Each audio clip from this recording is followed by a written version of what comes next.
어제는 조국 법무부 장관이 후보자로 지명된 지 딱 2달째 되는 날이었습니다. 찬성과 반대로 갈린 채 오랜 시간 동안 조국 대전을 치르고 있는데요. 네, 1번째 현장 오늘은 조금 특별하게 스튜디오에서 진행해 보도록 하겠습니다. 자유한국당 황교안 대표가 나와 주셨는데요. 짧지만 깊이 있는 대화 나눠보도록 하겠습니다. 안녕하십니까? 네, 안녕하십니까? 방송 출연을 이전에도 이따금씩 자주 하셨는데 제가 첫 질문부터 이런 질문 드린 게 맞는지 모르겠습니다만 삭발하신 이후에 되게 이렇게 주위에 어떤 평가들이 좋은 말씀들 많이 들었다는 걸로 제가 알고 있습니다. 그리고 이번 삭발하신 이후에 저희 방송에 처음 출연을 하시는데 자체적으로 그런 화제가 됐지만 그런 선택이 또 어떤 효과를 불러왔는지 그런 거에 대해서 스스로 평가를 하신다면 어떻습니까? 저는 어떤 목적을 가지고 삭발을 하는 것은 아닙니다. 문재인 정권이 정말 폭주를 하고 잘못된 길로 달려가는 것을 막기 위해서 많은 노력을 했습니다. 네. 근데 그 정점은 조국 장관 임명입니다. 국민들이 다 반대하고 적격자가 아니다. 더더구나 법무부 장관 아닙니까? 법무부 장관 정말 부적임자입니다. 예. 그런 사람을 임명을 한 부분에 관해서 이건 도저히 그냥 묵고 할 수 없다. 우리 국민들과 함께 반드시 막아내야 된다. 이런 각오를 다지는 그런 기회로 생각을 했습니다. 네. 지금 검찰 개혁의 안건을 두고 법무부도 그렇고 검찰도 그렇고 마치 약속이 난 듯이 계속 핑퐁 게임 비슷하게 이렇게 나오고 있습니다. 오늘은 검찰에서 4번째 개혁안을 또 내놨고요. 엊그저께는 조국 장관이 직접 검찰 개혁안에 대해서 내놨는데 굉장히 검찰에서 오랫동안 일을 하셨기 때문에 이 부분에 대해서 또 제1야당 대표로서 또 검찰 전 법조인으로서 여러 가지 느낌이 있으실 것 같습니다. 어떻게 평가를 하시는지요? 검찰은 정말 중요한 일을 합니다. 또 많은 일을 합니다. 그 과정에서 국민들의 마음에 흡족하지 못한 부분들이 적지 않습니다. 그걸 개혁해 나가야 된다는 점에 관해서는 저도 공감을 하고 네. 제가 법무부 장관 시절에도 많은 개혁 조치들을 취해 왔었습니다. 예. 그러나 지금 검찰 개혁이 논의되는 것은 정말 부적절한 겁니다. 지금 그 검찰 개혁을 이야기하는 것이 다른 사람이 아니라 바로 조국이거든요. 그러니까 조국은 지금 검찰에서 수사를 받고 있지 않습니까? 그 가족들이 수사받고 구속까지 됐고 지금 일부 분들은 조국 자체가 문제된 건 없지 않느냐 이런 생각을 하시는데 지금 가족이나 주변 사람들에 대한 수사를 한다는 것은 결국은 그 목표가 조국의 혐의점에 관한 것입니다. 네. 검찰의 최종 목표가요? 결국 그렇게 볼 수밖에 최종 목표라기보다도 예. 일단은 건 기본적인 목표입니다. 지금 그 가족 주변을 한다는 것은 직접적으로 관련될 수밖에 없는 조국 장관에 대한 수사를 하고 있는 것이거든요. 그래서 검찰도 조국을 피의자로 그렇게 규정을 하고 있습니다. 근데 그런 사람이 검찰 개혁을 얘기한다. 정말 말이 안 되는 것이죠. 개혁이 필요하다 하더라도 조국 장관이 돼가지고 할 일은 아닙니다. 그것은 정말 잘못된 것이고 그래 개혁의 방향이라는 것이 결국 자기 가족 지키고 자기 사람들 지키는 그런 방향으로 개혁을 해 나갈 것이 뻔히 보이니까 네. 국민들이 용납할 수 없다는 것입니다. 좀 전반적으로 부정적으로 보고 계신 것 같아서 사실 구체적으로 최근 사안을 좀 짚어볼게요.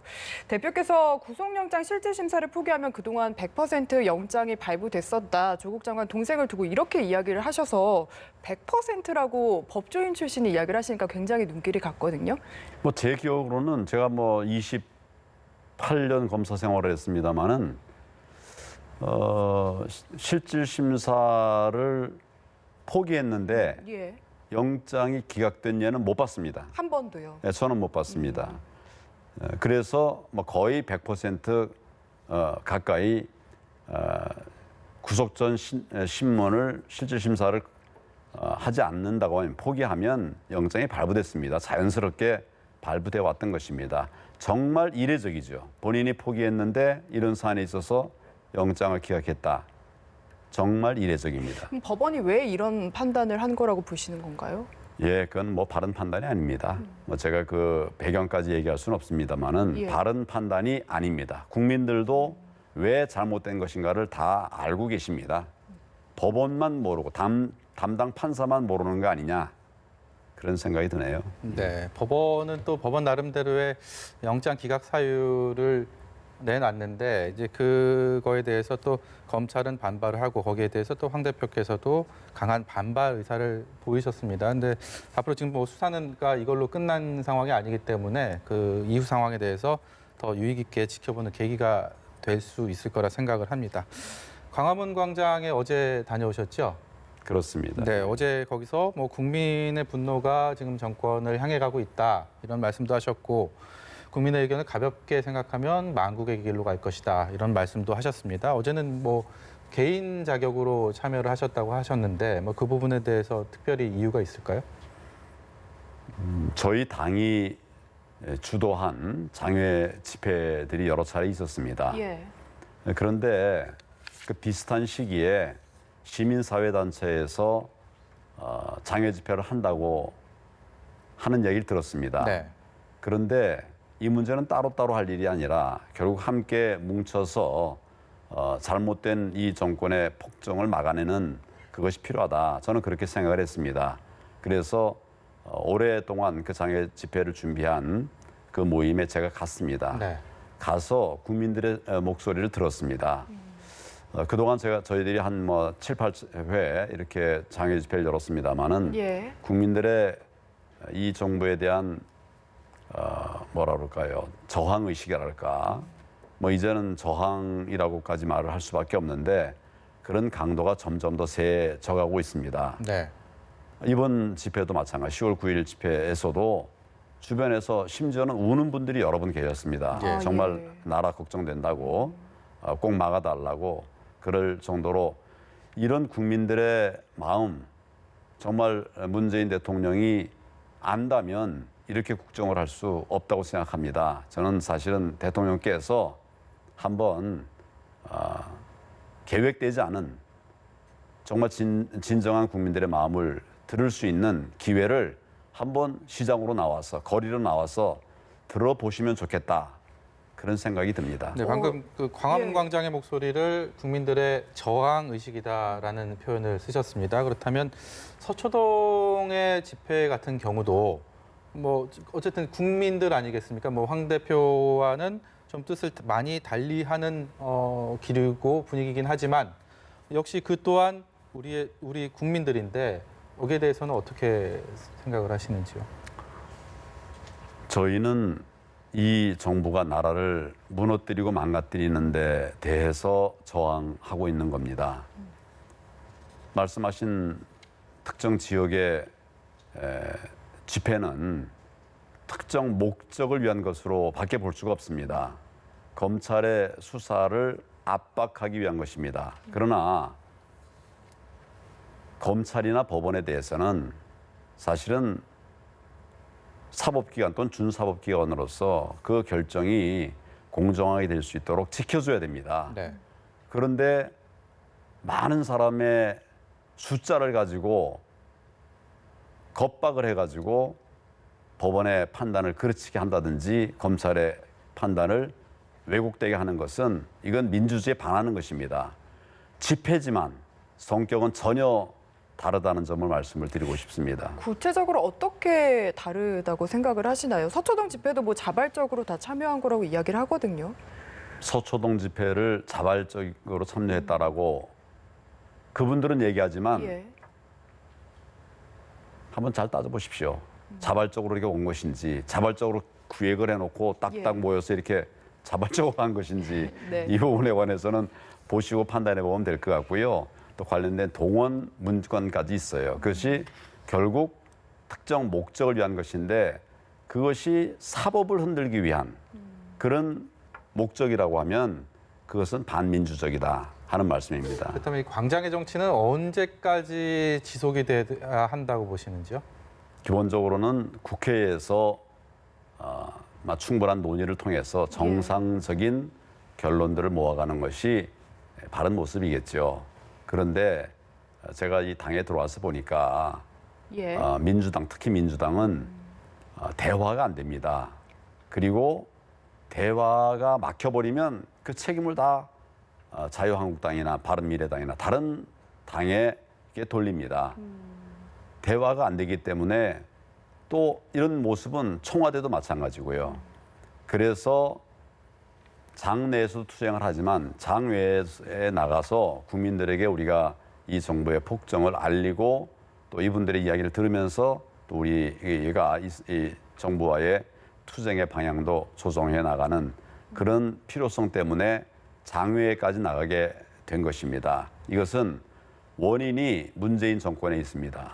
네. 우리는 국회에서 평온하게 이렇게 정치를 하고 싶지만 그렇게 하지 못하게 막아버리는 이런 문재인 대통령과 그 여권에 문제의 책임이 있다 이렇게 생각이 듭니다. 제1야당으로서 그 장외가 아닌 의회 안에서 어떤 집권 여당과의 소통을 통해서 뭔가 합의점을 도출해가는 이 부분에 대해서 자유한국당 입장에서는 그 길은 이제 접었다, 어렵다 이렇게 해석을 하시는 건가요?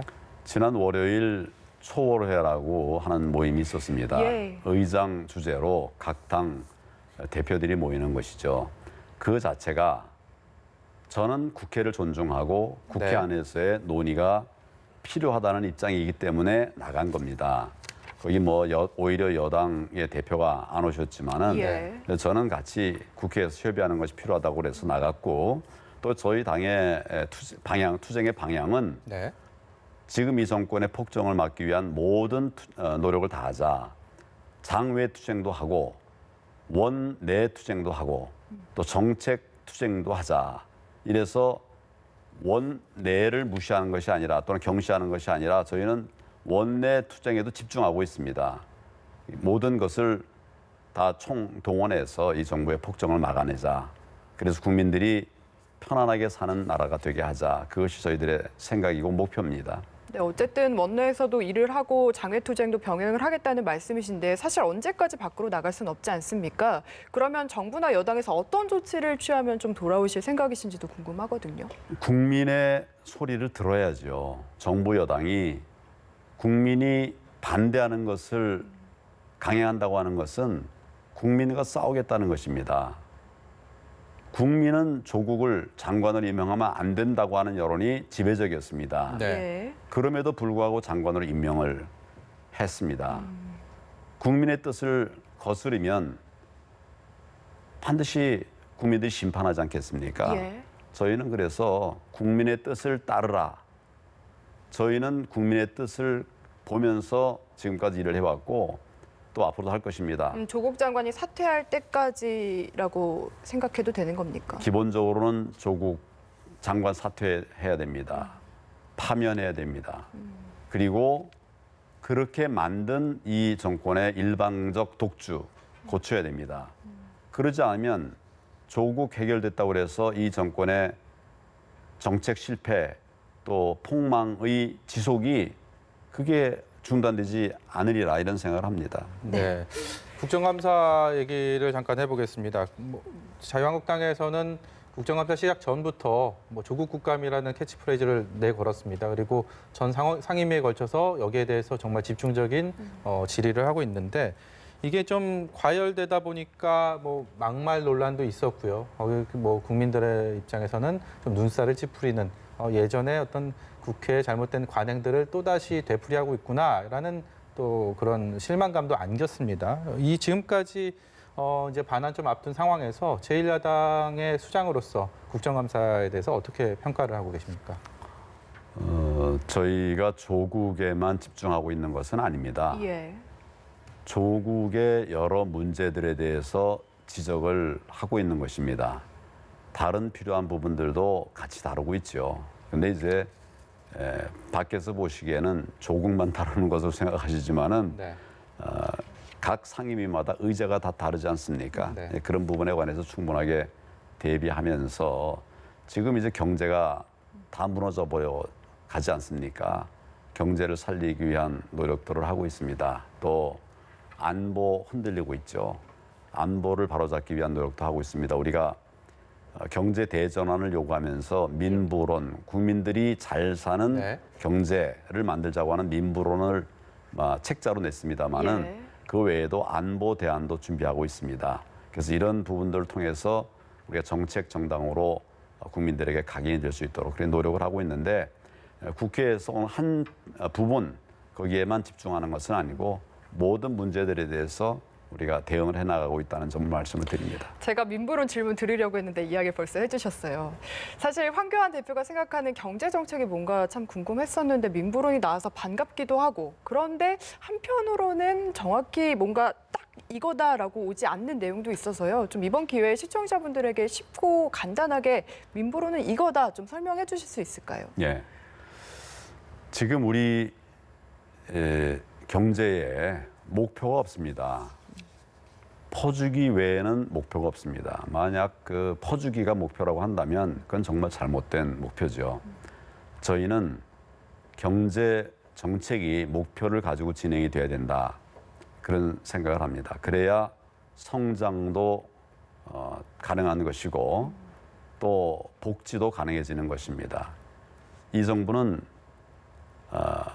어떤 우리 경제가 앞으로 어디로 가야 된다 하는 그런 목표가 없는데 이 민부론에는 우리 경제의 성장 목표를 정하고 있습니다. 예. 1인당 국민소득은 5만 불, 또 그 중산층이 70%가 되게 하자. 뭐 이런 목표를 가지고 있습니다. 네. 그래서 결국 우리가 G5 경제 대국으로 가자 이런 목표를 가지고 있고요. 예. 그것을 위해서 지금은 이제 국가 주도 경제 시스템입니다. 이 정부의 정권은 국가가 모든 것을 다 개입해 가지고 근로시간도 마음대로 조정을 하고 임금도 조정을 해서 강제하는 이런 국가 주도 경제가 우리 경제를 망가뜨리고 있는 것입니다. 저희는 시장과 기업과 개인이 활기차게 일할 수 있는 그런 경제 시스템, 그게 시장 경제죠. 네. 그래서 그런 시장 경제의 회복, 그리 돌아가는 것이 필요하고 그 시장 경제를 통해서 기업들이 신나게 일할 수 있도록 하는 그런 과정을 통해서 성장의 속도가 빨라지는 뭐 이런 방향을 제시를 하고 있습니다. 네. 그러면서도 그렇게 우리 경제가 되살아나면 그 경제를 통해서 맞춤형 복지, 생산적 복지를 통해서 다 같이 잘 사는 나라가 되게 하자. 큰 틀에서는 그런 방향을 가지고 있습니다. 네. 제 개인적인 궁금함이기도 하고요. 제 주변 사람들도 이런 얘기를 참 많이들 물어봅니다. 지금 현 정부의 국정 수행 지지율이 계속 하락세를 면치 못하고 있습니다. 그리고 제 집권 여당의 민주당에 대한 지지율도 매주 하락세를 거듭하고 있습니다. 그렇다면 이 하락세가 자유한국당으로 반사이익을 그대로 옮겨갔으면 하는 게 대표의 바람일 텐데 실제로는 또 그렇지는 않습니다. 뭐 자유한국당의 지지율이 이전에 비해서 오르긴 했지만 눈에 띄게 그렇게 반사이익을 거두고 있지는 않다고 보여지는데 어떻게 그 한국당으로서 이 부분에 대해서는 좀 아쉽고 또 여러 가지 느끼는 부분들이 있을 텐데 이런 현상에 대해서는 어떻게 생각하시고 앞으로 이런 지지율을 또 이런 민심을 끌어안기 위해서 어떤 노력을 하셔야 된다고 보십니까? 뭐 저희는 기본적으로 지지율에 일희일비하지는 않습니다. 그러나 국민들의 신뢰와 사랑을 받아야죠. 우리 당에 대해서 신뢰하고 사랑을 보내주셨던 분들은 여전히 많이 계십니다. 지금 말씀하신 분들은 아마 주로 이제 민주당에 있다가 이탈한 분들을 얘기하는데 그분들도 저희 당으로 올 수 있는 당이 될 수 있도록 먼저 우리 당의 변화와 혁신이 필요합니다. 그리고 지금 자유한국당은 그런 변화와 혁신을 위해서 한 걸음 한 걸음 그렇게 변화를 위한 노력을 하고 있습니다. 예. 이런 것들이 이제 민주당을 이탈한 분들에게 하나씩 알려지면 네. 그분들도 결국 시장 경제를 통해서 대한민국을 살리고 또 자유민주주의를 지향하는 우리 당의 진정성에 대해서 이해하시리라 생각합니다. 한 가지 예를 들면 민주당에 계셨던 분들은 그동안 민주당의 가치를 추구하셨던 거 아닙니까? 네. 네. 거기 나왔다고 그래서 그 반대편에 있던 당에 바로 들어가는 것은 그건 맞지 않습니다. 네. 그런 일은 있기가 힘듭니다. 그러면 이제 좀 보시겠죠. 밖에 나오셔서 그러면 이제 다른 당 어떤 당을 선택할 것인가를 보시겠죠. 그럴 때 우리가 선택될 수 있도록 변화하고 바뀌어 가는 노력을 하도록 하겠습니다. 네, 마지막으로 질문 하나만 드리겠습니다. 사실 저희가 계속 진지한 얘기를 해서요. 조금은 가볍고 정말 궁금한 얘기인데요. 민부론 발표하실 때 굉장히 좀 이색적이었어요. 이렇게 마이크도 차고 그래서 황티브 잡스라는 별명이 예. 생기기도 했는데 좀 일단 별명은 마음에 드십니까? 국민들이 붙여주신 별명이라면 마음에 듭니다. 그 아이디어가 누구 아이디어였는지 그리고 왜 수용하셨는지도 궁금하거든요. 네, 우리 당의 여러 분들이 국민들과의 소통이 좀 부족하다. 또 국민들이 알아듣고 재미있게 이렇게 좀 받아들이실 수 있도록 예. 그렇게 해야 되는데 그런 부분이 부족하다. 뭐 그런 지적들이 맞습니다. 그래서 우리도 한번 변화해보자. 그러나 거짓으로 변화하는 것은 안 되고 예. 컨텐츠 그대로 이렇게 말씀드리되 좀 변화된 모습으로 국민들에게 설명을 드리는 게 좋겠다. 이런 의견들이 있었습니다. 그러니까 저도 거기에 전적으로 공감해서 예. 제가 전에 해보지 않았던 이런 방식으로 했는데 뭐 그걸 국민들께서 좋게 보셨다면 정말 감사드릴 일이죠. 네, 어렵게 모셨으니까 한 가지만 더 여쭤보겠습니다. 예. 이제 국정감사 끝나고 나면 당장 그 정치권의 가장 큰 현안은 내년 4월 총선입니다. 이 총선까지 자유한국당도 굉장히 여러 가지 전략들을 지금 생각하고 계실 텐데 어떤 계획들 갖고 계십니까? 뭐 제가 당에 들어온 지 지금 7개월, 당대표 된 지 7개월 됐습니다. 시간이 길지 않아서 여러 가지 일들을 하면서 동시에 총선 준비를 해야 했기 때문에 부족함이 없지 않았으리라 생각합니다만은 저희는 나름대로 준비를 하고 있습니다. 그리고 그 목표는 이 다음 총선에서 우리가 승리하는 것, 또 가급적이면 압승하는 것이 저희들의 목표입니다. 그걸 위해서 가장 중요한 것은 공천이라고 생각합니다. 네. 공천은 이기는 공천이 되게 할 것입니다. 아무리 좋은 공천이라도 이기지 못하면 소용없는 것이죠. 그래서 국민들의 선택을 받을 수 있는 이길 수 있는 공천을 하겠습니다. 그리고 그 과정에서 또 중요한 것은 공정한 공천이라고 생각합니다. 당 대표의 의중에 따라서 적절하지 않은 사람들이 공천되는 일 없을 겁니다. 공정한 공천이 될 수 있도록 할 것입니다. 또 하나의 기준을 말씀드린다면 경제를 살리는 공천입니다. 예. 지금 우리 국민들이 다 경제적 어려움 때문에 고통받고 계시죠. 정치도 이제는 국민들에게 부응해야 된다고 생각합니다. 저는 이번 공천은 경제를 살리는 공천. 그렇다고 해서 경제학자들을 공천하겠다는 것이 아니라 삶의 현장 여러 곳에 경제를 살리는 방안들을 가지고 있는 이런 인재들이 많이 있습니다. 이런 분들 다 사실은 우리 당으로 좀 모셔서 경제를 살리는 공천이 될 수 있도록 하겠다 하는 점을 말씀을 드립니다. 네, 선거철 그 공천 과정을 보면 항상 그 내용으로 점철되는 모습들을 여러분들이 아주 오랫동안 봐왔는데 지금 하신 말씀들이 실제로 실행될 수 있기를 기원하면서 지켜보겠습니다. 그대로 안 되면 못 이깁니다. 그대로 예. 해서 꼭 이기도록 하겠습니다. 네, 네. 오늘 말씀 여기까지 듣겠습니다. 지금까지 자유한국당의 황교안 대표였습니다. 고맙습니다. 감사합니다. 감사합니다.